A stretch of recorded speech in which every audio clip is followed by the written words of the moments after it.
Hello दोस्तों, तो यार स्वागत है आपका इस वीडियो में। और जैसे कि आप जानते हैं कि यार मतलब अटैक ऑन टाइटन का सीजन 4 का पार्ट 3 यार नेक्स्ट ईयर आएगा जनवरी 2023 में। और मैंने सोचा यार तब तक चैनल को सुना थोड़ा ना छोड़ेंगे, तब तक आपके लिए कुछ थ्योरी वीडियोस ले आते हैं या फिर लिस्ट वीडियोस ले आते हैं, जैसे कि आज वाली वीडियो होने वाली है। और इनमें आपको बहुत सारी ऐसी नई चीजें देखने को मिलेंगी जिनके बारे में शायद आपने पहले सोचा नहीं होगा। हाँ, आपने इनको देखा है लेकिन इतने ध्यान से आपने इनके बारे में सोचा नहीं होगा। तो ठीक है, फिर आज हम इस वीडियो में बात करने वाले हैं ऐसे 10 लकीएस्ट मोमेंट्स के बारे में जो कि अगर उस समय नहीं होते तो आज अटैक ऑन टाइटन की एंडिंग ऐसी नहीं होती और एरन बहुत पहले ही मर चुका होता। जैसे कि आप जानते हैं कि अटैक ऑन टाइटन की दुनिया काफी ज्यादा क्रूअल है और मिकासा ने भी कहा है यार this world is a cruel place, है ना। तो आप जानते ही है कि अटैक ऑन टाइटन की दुनिया का सबसे स्ट्रॉन्गेस्ट सोल्जर लीवाई है। और शायद आप ये नहीं जानते होंगे कि पैराडाइज का सेकंड ग्रेटेस्ट स्काउट सोल्जर मीके है, जिसको आपने सेकंड सीजन में आखिरी बार देखा होगा। और वहां पे उसकी किस्मत खराब थी कि उसका सामना बीस्ट टाइटन से हुआ और उसके बाद वो मारा गया था। तो इसी को देखते हुए ऐसा लगता है कि यार अटैक ऑन टाइटन में लक होना काफी ज्यादा जरूरी माना जाता है और सही समय पे किसी जगह पे होना भी काफी हद तक चीजें बदल सकता है। तो चलिए फिर ये वीडियो शुरू कर लेते हैं। नंबर 10, जीक के पेट में लीवाई ने थंडर स्पेयर घुसेड़ दिया था और जीक ने जानबूझ के भाई अपनी जान दांव पे लगा दी थी और उस थंडर स्पेयर का तार खींच दिया था, जिससे कि भाई लीवाई को भी काफी डैमेज हुआ था। और यहाँ पे भाई मतलब जीक की जान भी जा सकती थी। भले लीवाई को बीस्ट टाइटन से कोई भी लेना देना नहीं था और वो उसको बिल्कुल भी पसंद नहीं करता था, लेकिन फिर भी उसने जीक को पूरी तरह से मारा नहीं था और बस उसके हाथ पैर काट दिए थे, जिससे कि वो अपने टाइटन में ट्रांसफॉर्म ना हो पाए। और उसके पेट में एक थंडर स्पेयर भी घुसेड़ दिया था, जिससे कि वो कोई भी चालाकी ना करे।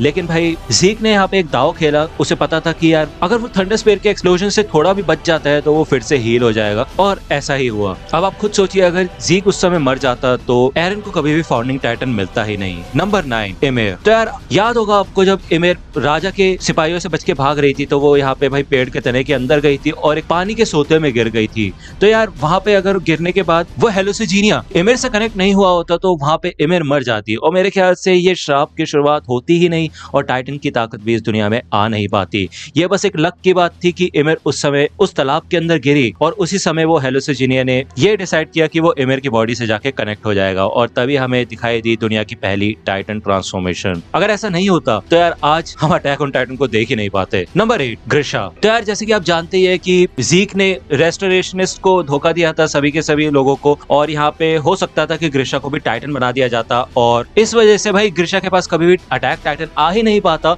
और वो भी एक आर्म टाइटन ही बनता। ये सिर्फ एक लक की बात थी कि भाई उस समय वहाँ पे एरन क्रूगर था और वो ध्यान दे रहा था इन सब के ऊपर, क्योंकि आप सभी जानते हैं कि भाई आउल ही छुप के इन लोगों की मदद कर रहा था। और इसके अलावा भाई ग्रिशा को अपनी दूसरी जिंदगी जीने का भी मौका मिला जब उसको पता चला कि ये सब करके वो एल्डिया को आजाद कर सकता है। तो ये एक तरीके से उसको दूसरा चांस मिला था। एज अ रेस्टोरेशनिस्ट वो ठीक से काम नहीं कर पाया था और ये लोग फंस गए थे, लेकिन अटैक टाइटन मिलने के बाद उसको एक और चांस मिला एल्डिया को बचाने का। नंबर 7, कैनी। तो दोस्तों जैसे कि आपको याद होगा कि जब कैनी मरने वाला था तो एक सोल्जर लीवाई के पास आया था बताने के लिए कि भाई हमें वहाँ पे कैनी मिला है। तब लीवाई उसके पास आया था और ये हो सकता था कि कैनी पहले ही मर जाता या फिर कैनी उस सोल्जर को मिलता ही नहीं, लेकिन ऐसा हो पाया और लीवाई फॉर्चुनेटली कैनी से मिल पाया। तभी कैनी ने लीवाई को सबसे कमाल का गिफ्ट दिया जो कि था टाइटन सीरम, और साथ ही साथ उसने लीवाई को काफी सारी ऐसी बातें भी बताई जो कि आगे चल के हमारे बहुत काम आने वाली थी। और जैसे कि आप जानते हैं कि इसी टाइटन सीरम की वजह से आर्मिन को जिंदा किया गया था, तो ये भी काफी कमाल की बात है। अगर ये टाइटन सीरम नहीं होता तो शायद बेरटोल्ड को भी बिल्कुल एनी की तरह ही किसी बेसमेंट में बंद करके रखना पड़ता और इससे खतरा और भी ज्यादा बढ़ता। इससे बेहतर तो यही हुआ कि आर्मिन को ही कोलोसल टाइटन मिल गया। लेकिन दोस्तों आप मेरे को कमेंट सेक्शन में बताइए कि आपको क्या लगता है कि कोलोसल टाइटन आर्मिन को मिलना ठीक था या फिर कोलोसल टाइटन एरविन को मिलना चाहिए था। नंबर 6, दुनिया में कुछ ऐसे क्लैंस हैं जिनके ऊपर फाउंडिंग टाइटन का कोई भी असर नहीं होता। तो जैसे कि आप जानते हैं कि जब फर्स्ट किंग पैराडाइज आइलैंड पे आया था और उसने ये दीवारें बनाई थी तो उसने सभी लोगों की मेमोरीज मिटा दी थी और ऐसा दिखाया था कि बाहर की दुनिया में कोई भी इंसान जिंदा नहीं बचा है और सिर्फ टाइटन्स है। इसी वजह से एकरमैन क्लैन के लोगों को वॉल्स के अंदर मारा जा रहा था और किसी तरह लीवाई और मिकासा यहाँ पे बचे हुए थे। इनके अलावा भाई यहाँ पे एकरमैन्स के पास काफी अलग किस्म की ताकत होती है जो कि एल्डेंस के पास नहीं होती है। इनके अंदर ऐसी ताकत होती है जिसमें इनकी पावर अवेकन हो जाती है और ये हद से ज्यादा ताकतवर हो जाते हैं। और आप जानते हैं कि अटैक ऑन टाइटन में लीवाई और मिकासा का कितना बड़ा रोल है। अगर वो एक्करमैन नहीं होते तो शायद ये पूरी स्टोरी ही बदल जाती। नंबर 5, सीजन 2 के एंड में आपने देखा था कि स्माइलिंग टाइटन सामने आया था और एरन ने तुक्के से बस स्माइलिंग टाइटन को टच कर लिया था, जिस समय भाई कोऑर्डिनेट एक्टिवेट हो गया था और वो कुछ समय के लिए भाई फाउंडिंग टाइटन की ताकत का इस्तेमाल कर पा रहा था। उस समय अगर स्माइलिंग टाइटन एरन के सामने नहीं आता तो शायद किसी को भी पता नहीं चलता कि एरन के अंदर ये कमाल की ताकत है, फाउंडिंग टाइटन की ताकत है। और इस कोऑर्डिनेट के एक्टिवेट होने के बाद ही काफी सारी नई चीजें क्लियर हुई थी और हमें भी बहुत सारी नई चीजें एनिमे में पता चली थी। साथ ही साथ यहाँ पे कमाल की एक और चीज हुई कि एरन की मॉम को स्माइलिंग टाइटन ने ही खाया था, तो अगर एरन यहाँ पे अपने टाइटन में ट्रांसफॉर्म होता तो वो नॉर्मली स्माइलिंग टाइटन को मारता, खत्म कर देता, बट खाता नहीं। तो यहाँ पे स्माइलिंग टाइटन को भी एरन ने इनडायरेक्टली वही सेम मौत दी जो कि उसकी मॉम को मिली थी, जो कि था बाकी टाइटन से खिलवाना। Number 4, rod rice. तो जैसे कि आपको याद होगा कि यार यहाँ पे रॉड राइस की वाइफ और बेटी को मारा जाने वाला था और जब हिस्टोरिया को मॉम को मार दिया गया था तो वो लोग हिस्टोरिया को भी मारने वाले थे, लेकिन रॉड राइस ने हिस्टोरिया को बचा लिया था और कहा था कि ठीक है तुम जी सकते हो लेकिन तुम्हारा नाम बदल के रखेंगे जिससे किसी को पता ना चले कि तुम एक रॉयल ब्लड हो। और यहाँ पे भाई बहुत सारी नई चीजें एक्सप्लोर होने को मिली,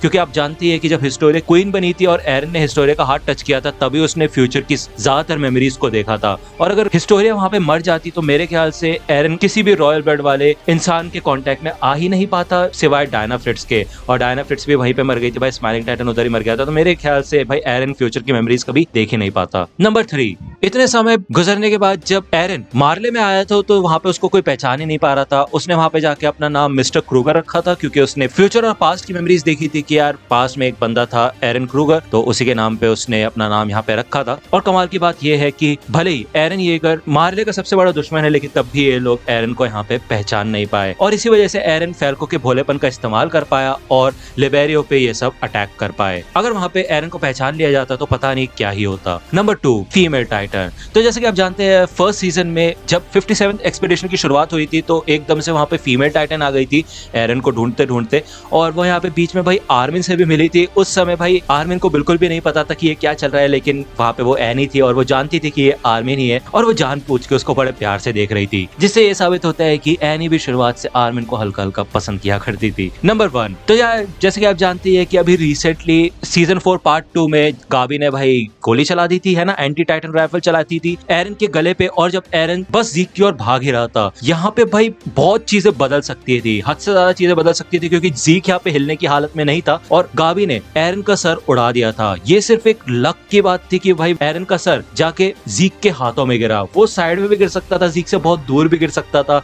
और यहाँ पे भाई पूरी स्टोरी चेंज हो जाती है मेरे ख्याल से यार, क्योंकि आप जानते ही है कि एरन को एक रॉयल ब्लड के साथ कांटेक्ट में आना था जो कि था भाई जीक, और अगर वो उसके साथ कांटेक्ट में नहीं आ पाता तो यहाँ पे इनका प्लान ही फेल हो जाता और फाउंडेन टाइटन एक्टिवेट होता ही नहीं। और इससे बाद में भी बहुत चीजें हुई, कोऑर्डिनेट पे भी काफी टाइम बीता था जहाँ पे एरन ने इमिर को मनाया था, वो भी बहुत लक की बात थी। तो यार आपको क्या लगता है अटैक ऑन टाइटन में सच में लक मैटर करता है या फिर नहीं, या फिर मतलब मैं क्या ही बोलूं। और आप बताइए आपको ये वीडियो कैसी लगी। अगर आप ऐसी और वीडियो चाहते हो तो आप मेरे को कमेंट सेक्शन में बता सकते हैं, और अगर आप थ्योरी वीडियोस चाहते हैं तो वो भी आप मेरे को कमेंट सेक्शन में बता सकते हैं। तो दोस्तों आज की वीडियो के लिए सिर्फ इतना ही। आई होप कि आपको ये वीडियो पसंद आई होगी। अगर आपको ये वीडियो पसंद आई हो तो प्लीज लाइक कीजिए, अपने दोस्तों के साथ शेयर कीजिए और मेरे चैनल को सब्सक्राइब करना मत भूलेगा। और अगर आप मुझे कांटेक्ट करना चाहते हैं तो आप मुझे इंस्टाग्राम पे कांटेक्ट कर सकते हैं, मेरे पेज की लिंक आपको डिस्क्रिप्शन में मिल जाएगी। मिलता हूँ आपसे अगले वीडियो में, तब तक के लिए गुड बाय।